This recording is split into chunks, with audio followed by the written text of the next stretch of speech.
Quedan 30 minutos por delante. Vamos a estar conversando con Miguel Mellino, que es antropólogo, es argentino, pero vive en Roma del año 1989. ¿Te fuiste antes o después de la caída del muro de Berlín, Miguel? Buen día. No, me fui un poco después, pero lo que más me acuerdo es que me fui con la hiperinflación de Alfonsín. Con la hiperinflación de Alfonsín. Es profesor de antropología social y filosofía política. ¿Sos docente en una universidad allá? Sí, en la Universidad de Nápoles, la Oriental.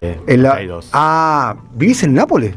No, vivo en Roma, pero bueno, trabajo en Nápoles. Trabajas en Nápoles. Militante del movimiento antirracista y por los derechos de los migrantes y amigo además de nuestro amigo. Hace muchos años, Miguel es un amigo, tenemos en común no solo que cuando él viene a Argentina hablamos siempre de lo que pasa acá, sino que en Italia Miguel además forma parte de un universo o una constelación de un tipo de militancia que algunos llaman autonomista, otros llaman post-operarista, ¿no? Y que tiene entre sus referentes múltiples, Toni Negri, ¿no? De Negri, a Bifo, a Virno, a toda una cantidad de gente que hemos leído mucho en su momento. Sí. Y bueno, Miguel es un mediador, siempre trae, lleva, edita, traduce. Así que más que un amigo, diríamos es un compañero de cosas muy concretas. Bueno, venís de Europa. La situación que se está viviendo y la están viviendo ahí es algo que quizás hace algunos años atrás uno no podía imaginar, ¿no? La guerra en el corazón de Europa, el episodio novedoso de las últimas semanas de los drones rusos volando Polonia, eso, con las reminiscencias que eso trae. Después lo que estamos viendo en el mundo, ¿no? La situación de Trump amenazando bélicamente a Venezuela, solamente para relatar episodios de las últimas semanas. ¿Cómo se vive la guerra en Europa? ¿Qué estás observando ahí, Miguel?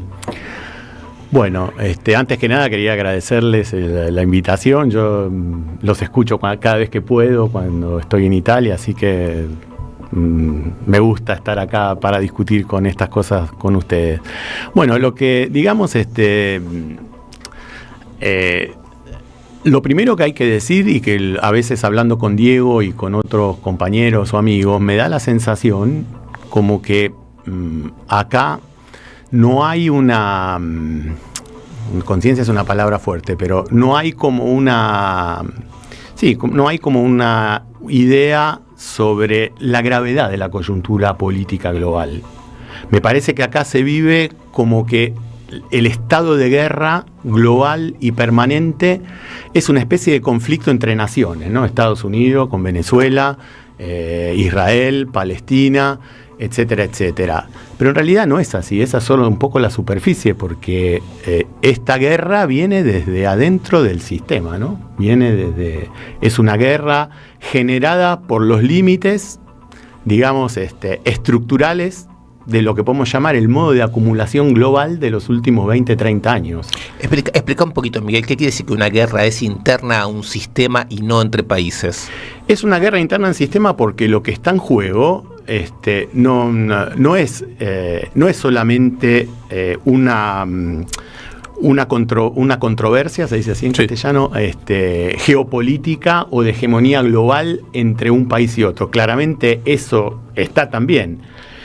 Pero lo que está en juego es algo mucho más grande, Lo que yo creo es que la guerra en Ucrania tiene algo de cambio de época.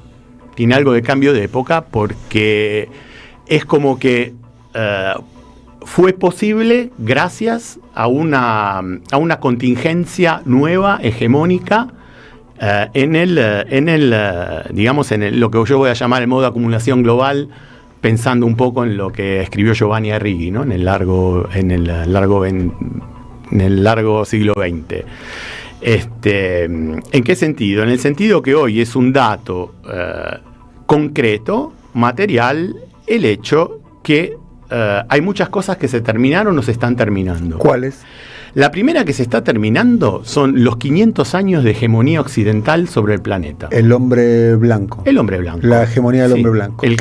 Podemos decir desde el descubrimiento de América a la fecha. Exacto. ¿Puedo decir que se está terminando? Sí, se está terminando, no sabemos hacia dónde vamos, pero ese ciclo largo, con muchos ciclos internos, es como que llegó a su fin. Llegó a su fin porque está emergiendo, digamos, a nivel económico, sobre todo, o para decirlo de otra manera, lo que se está, lo que ha pasado es que el baricentro de la economía, sobre todo la economía, y no solo la economía, está pasando Oriente, está pasando lo que podemos llamar el Eurasia, ¿no? El multipolarismo, que parece un poco un concepto vacío, en realidad es algo muy profundo. Y es algo de lo cual no hay hoy como hoy una marcha hacia atrás, ¿no? Es un dato concreto, es una cosa nueva. Y la guerra en Ucrania fue posible gracias a que existe, por ejemplo, el sostén de la China, ¿no? Hablando a nivel geopolítica desde el alto, ¿no? Si no hubiera habido esa emergencia, ¿no? Que es económica, geopolítica y global, muy difícilmente Putin hubiera hecho lo que hizo.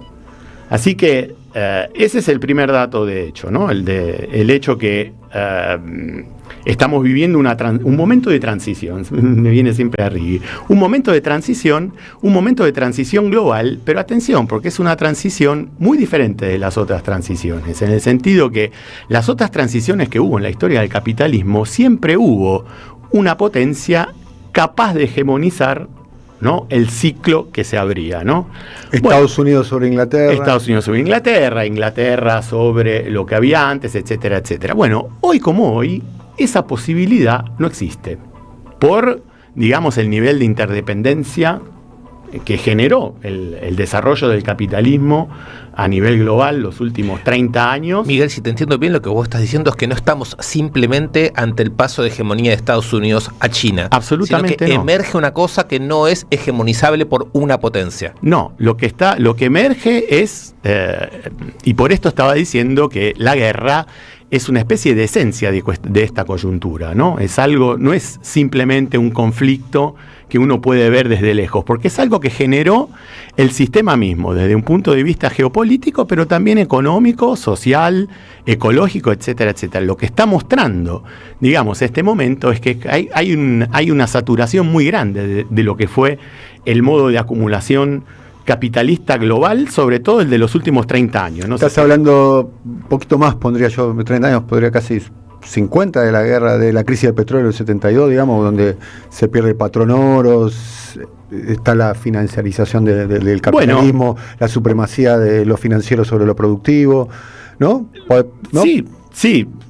Yo decía los últimos 30 años. O vos pones 30 por la caída del muro de Berlín, digamos. Sí, porque, digamos, es lo primero que se está terminando, digamos, ese consenso que generó la caída del muro de Berlín. ¿Y por qué se expresa eso como guerra? Como guerra, y por qué se expresa con Milei, por qué se expresa con Trump, más allá de las serias dificultades que están teniendo cada uno de ellos? Bueno, un poco por lo que te estaba diciendo antes, ¿no? Lo que se está terminando es la hegemonía occidental y blanca sobre el resto del planeta. Esa es una de las cosas que se está terminando. La segunda, que pocos le han prestado atención, pero se están terminando 200 años de hegemonía capitalista anglosajona. Es un dato importante. Claro. Anglosajona, Inglaterra, Estados Unidos. Se está terminando. ¿Vos crees que se está terminando y eso va a ser reemplazado por el modo de producción chino, digamos? Que sería economía de mercado sin democracia liberal republicana. Sí, yo no creo. Si nosotros pensamos en sentido lineal, tendría que ser así. Sí. Pero a mí me parece que estamos ante una situación, digamos, estructural. Estoy usando mucho la palabra estructural que no me gusta, sí. Pero estamos ante una situación, una contingencia. Y a un punto de desarrollo de la economía internacional, que esta es una de las cosas importantes que yo descubrí después que dice Tony Negri en Imperio, ¿no? Que había muchas cosas de ese libro que no me gustaban. Pero releyéndolo... ¿Es un libro del 89, 90? Sí, no, más para acá. Es del 2001, pero él lo escribió en el 99. Claro, en el 99 escrito y haber salido acá en castellano, haber salido en el 2002. Hay una parte de lo que dice Tony en ese libro... Perdón, es Tony Negri y Michael Hart. Exacto. Hay una parte de lo que ellos dicen del libro que es como que se terminó, ¿no? La idea del imperio, que es lo que está terminando en estos 30 años, ¿no? La idea del imperio es que lo que ellos teorizaban fue un poco lo condensaba el momento de Génova en el 2001, ¿no? El grupo de los 8... En esas protestas. Las protestas como puesta en discusión de esa hegemonía, pero había como un consenso entre los 8 grandes del mundo, de los cuales todavía no hacía parte de China, pero sí Rusia, que digamos, habían construido un consenso sobre cómo administrar el sistema global.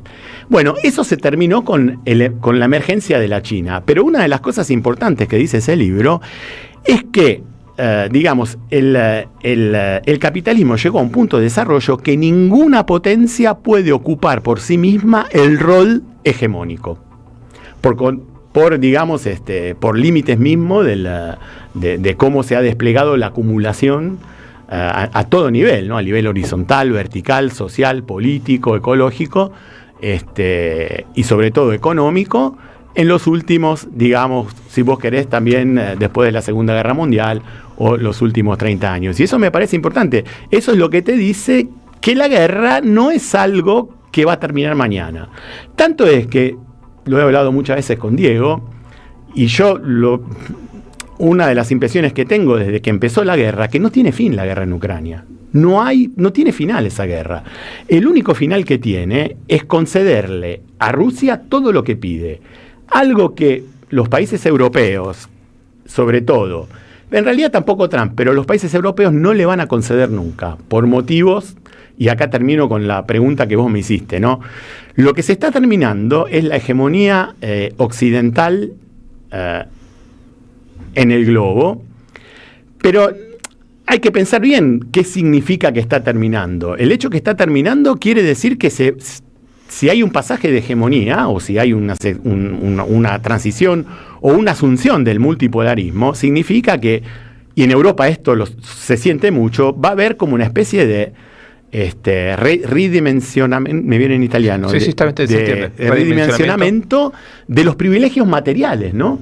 Materiales, sociales, culturales, raciales. Pérdida de calidad de vida, ¿no? Pérdida de calidad de vida, pero también estamos hablando, bueno, de Occidente, Europa y Estados Unidos, sí. han tenido desde principios del siglo XX hasta bien entrado el siglo XXI una calidad de vida importante, ¿no? De desarrollo económico. Sí, sí. Claramente. Es como que se va a empezar, pero va a haber... Vos pensás que eso de alguna manera se va a ir resintiendo. El que habla es Miguel Mellino, que es antropólogo, es argentino, vive en Roma del año 89, es profesor de antropología social. Nos quedan algunos minutos más para conversar con él, te agradecemos mucho que hayas venido.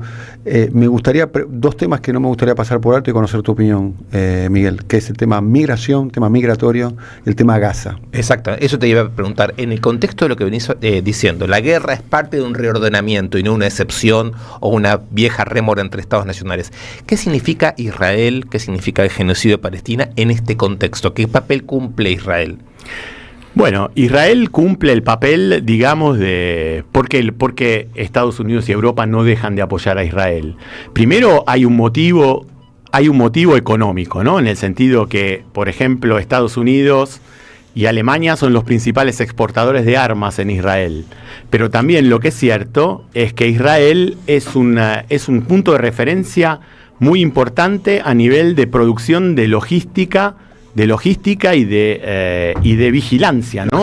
Logística para la guerra. Logística militar y vigilancia social, etcétera, etcétera, para los países europeos. Están muy entrelazados en esto, porque la Palestina es como que fue un laboratorio de producción de todo este tipo de tecnología militar que Israel exporta, y a su vez los países europeos y Estados Unidos exportan armas en Israel, o sea que están muy entrelazados. Cuando decís un laboratorio decís que Israel prueba armas en Palestina y con esa certificación se las vende a Occidente. Sí, bueno, hay un libro muy, muy lindo de un militante que se llama Richard Lowenstein, que es australiano, que escribió este libro, Laboratorio Palestina, que él muestra muy bien, y a mí lo que me sorprendió mucho del libro es que, más allá de estos razonamientos que nosotros estamos haciendo, en realidad Israel mismo promueve su tecnología militar como una tecnología probada y testada en Palestina.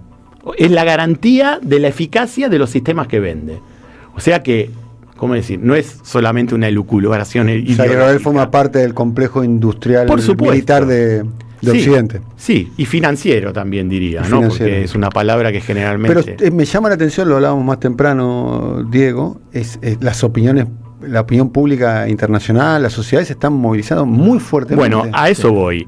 El otro motivo por el cual Israel es tan importante es porque Occidente está combatiendo su guerra en un punto de fin de ciclo contra el resto del mundo, ¿no? Digamos, sobre todo contra Oriente, en este caso contra, las culturas orientales, islámicas, pero en realidad no europeas, no blancas. Entonces Israel es como un puesto de frontera, no es un caso que casi todas las ultraderechas europeas, pero no solo, porque en realidad también las izquierdas, los centros, todo el mundo político institucional está muy aliado con Israel desde un punto de vista cultural e ideológico, no solo por motivos militares y tecnológicos. Y todo, digamos, entra en este clima, ¿no? En este clima que podemos llamar de fin de ciclo occidental o europeo, ¿no? Pero entonces cuando los gobiernos de Europa, por ejemplo el gobierno de España, pero otros también, hablan de que hay que condenar o ponerle límites a Israel, ¿cómo calibrás vos esos enunciados?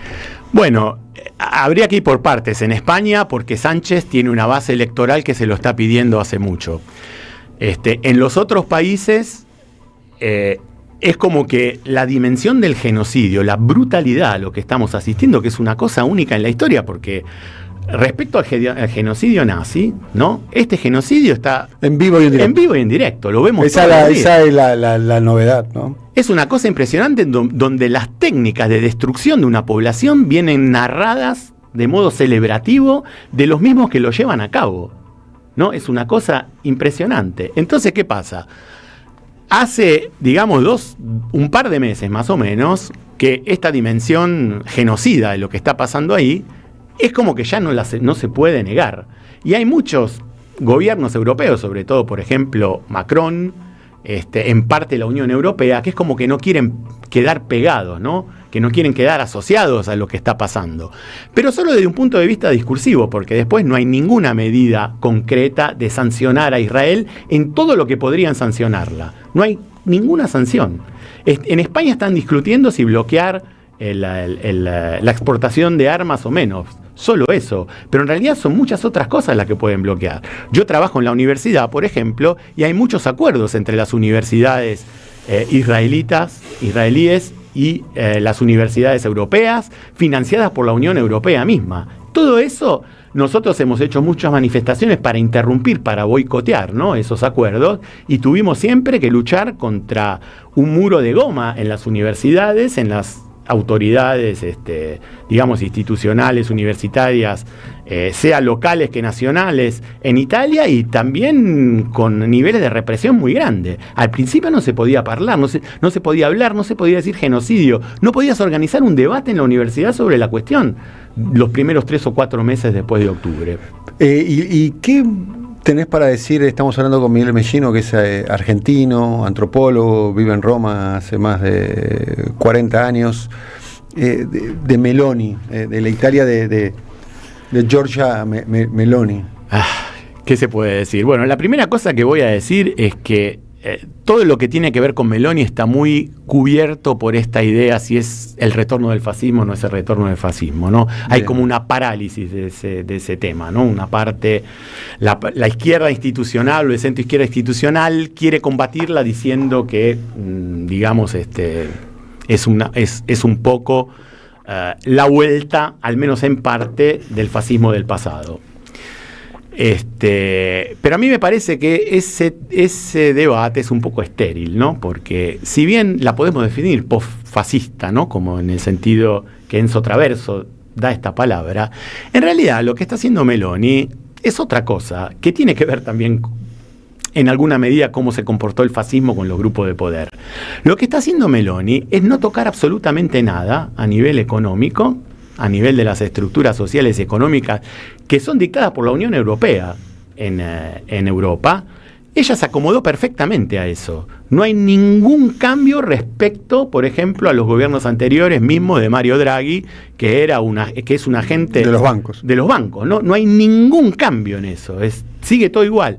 Lo único que ella, lo único que pone, lo único sobre lo que está llevando a cabo su batalla cultural, se puede decir, es en el tratar de restaurar un orden conservador y patriarcal, se podría decir también blanco a nivel discursivo, a partir de algunas pequeñas cosas, ¿no? Sobre las cuales pero no tiene como para construir lo que vamos a llamar una hegemonía o una lucha cultural seria. Sí, su partido es como que siempre tiran piedras en este sentido, pero son talmente burdas que no... Cuestiones de pautas culturales. Cuestiones de pautas culturales, sí, sobre todo insiste mucho sobre el volver a la familia clásica, sobre, en ese sentido, var alguna que otra ley para, digamos, reestructurar. Y a propósito de la familia clásica, hay dos temas que están muy articulados entre sí, Diego, Miguel, que es el tema de la baja natalidad europea, ¿no? Porque detrás de la idea de la fin de la hegemonía del hombre blanco está la idea de una sociedad otoñal, una sociedad vieja o una sociedad envejecida, ¿no? La baja de natalidad es fuertísima. Ha llegado ya a América Latina, hay niveles acá de baja natalidad muy grandes en la propia Argentina, en Brasil, en todos los lugares de la región. Y el tema migratorio, porque dialogan la baja natalidad y el tema migratorio. Bueno, sí, por supuesto que sí. Pero tiendo a hacer una diferencia, ¿no? Cuando hablamos de migraciones, porque en Europa yo me dedico un poco a eso, ¿no? Tengo siempre la sensación que para hablar de migraciones, generalmente uno también inconscientemente se sitúa en los confines, ¿no? De Europa, en los confines materiales, en el Mediterráneo, en Ceuta, en Melilla, en Lampedusa, etcétera, etcétera. En realidad, eso hace parte, ¿no? Forma parte de la gran cuestión que son las migraciones en Europa y de los, digamos, de los conflictos que conllevan. Pero para hablar de migraciones también hay que hablar de lo que ha pasado en Europa en los últimos 50 años, ¿no? Donde a partir del final de la Segunda Guerra Mundial hubo una gran migración de masa de todas las colonias, excolonias y no solo excolonias, también del este europeo a Europa, ¿no? Bueno, esas migraciones han cambiado la demografía de la población a nivel racial, cultural, religioso, etcétera, etcétera. Así que es un conflicto que está muy adentro, ¿no? de lo que se está con un pueblo viviendo. europeo nuevo formado ya por migrantes. Exacto, por europeos que no son blancos, no son... Francisco el Papa lo interpretaba bien, ¿no? Eso. Sí, bastante bien. Lo leía bien, ¿no? Bastante bien en la última fase, digamos. Pero sí, lo leía muy bien. Lo leía muy bien, tanto es que se enfrentó, ¿no? Con este tipo de gestión. Con el sector más conservador, ¿no? No solo con el más conservador, porque en realidad no hay mucha diferencia entre cómo la gestión conservadora administra esta cuestión respecto a la Unión Europea, porque es la Unión Europea la que da las directivas, la que creó todo el sistema de control, de vigilancia y de explotación, si así lo podemos llamar, de lo que es... ¿Pero Europa puede vivir en términos económicos sin la migración? No, claro que no, pero bueno, eso es una cosa que no llega, digamos, el capitalismo no funciona, digamos, a partir de esquemas racionales, si no, no estaríamos como estamos. El elemento cultural es muy importante, no es una cosa secundaria. Y el elemento cultural que en Europa, y no solo, está muy legado a la herencia del colonialismo. El colonialismo es también cultura, es también lengua, es representaciones, es también política, ¿no? Es como que no consciente a veces de ver la racionalidad de la economía, si así la queremos llamar, dentro la irracionalidad de la cultura, de las representaciones, de los saberes, de los lenguajes, etcétera, etcétera. Tengo muchas preguntas para hacerle a Miguel. ¿Hasta cuándo te quedas acá en la Argentina? Hasta el 10 de octubre. El 10 de octubre, tenemos tiempo para invitarlo de vuelta. Por supuesto. Te invitamos de vuelta, así seguimos conversando, ¿no? Porque la verdad que es muy interesante. Me hubiese gustado profundizar un poquito también el tema de cómo se observa a lo que está sucediendo en América Latina, en particular. El fenómeno Milei, lo que está pasando en Venezuela, lo que está pasando en Brasil, elecciones en muy pocas semanas en Chile, cómo se está observando América Latina y cómo se está observando también México, por caso, que también es... De algún modo también lo invitamos América Latina. Lo invitamos de vuelta. Para cerrar, Diego.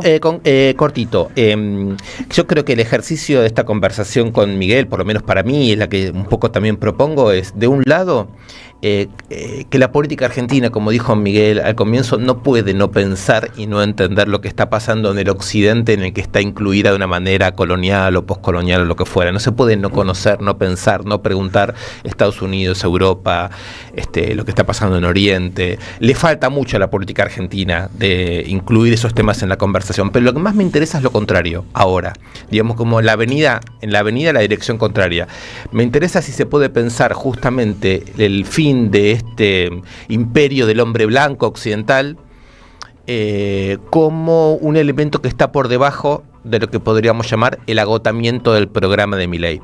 Es decir, si pudiésemos hacer un esfuerzo nosotros, los que estuvimos ayer en la plaza, los que votaron en Provincia de Buenos Aires en contra de Milei, si el aire que está empezando a haber hoy en la Argentina respecto a lo que fue estos últimos año y medio, 2 años, se lo puede incluir también como un reingreso del movimiento popular en el argentino en este contexto de deseuropeización que también es de descolonización. Me parece una clave fundamental para pensar lo que está pasando en Argentina hoy.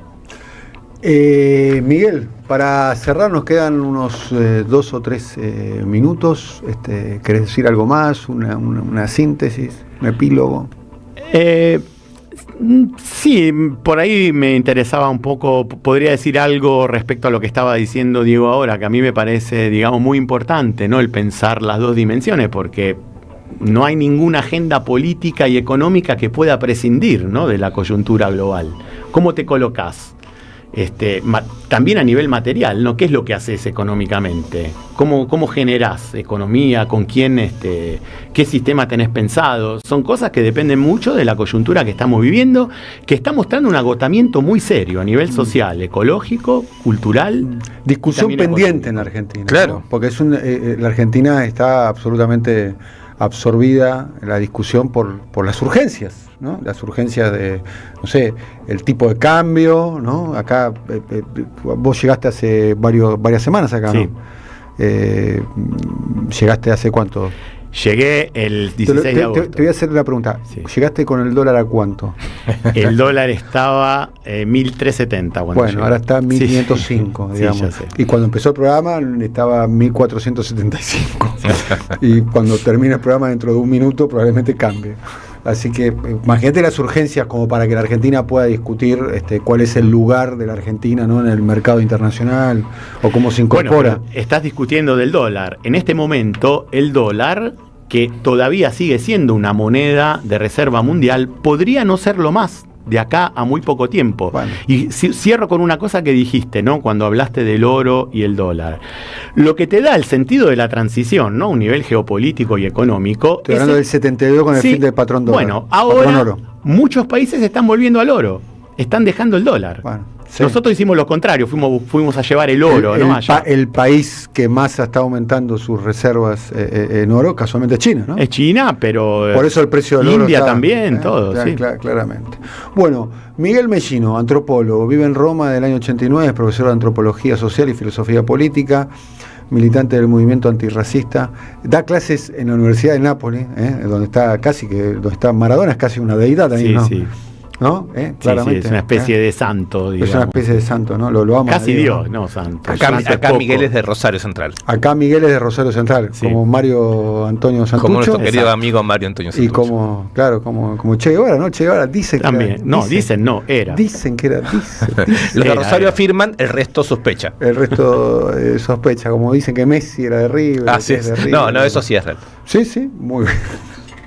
Bueno, Miguel, muchas gracias. Gracias a Diego. ustedes. Será hasta mañana. Ya llega Feli Bonavita con su show radial. Bye bye. Chau. Bueno.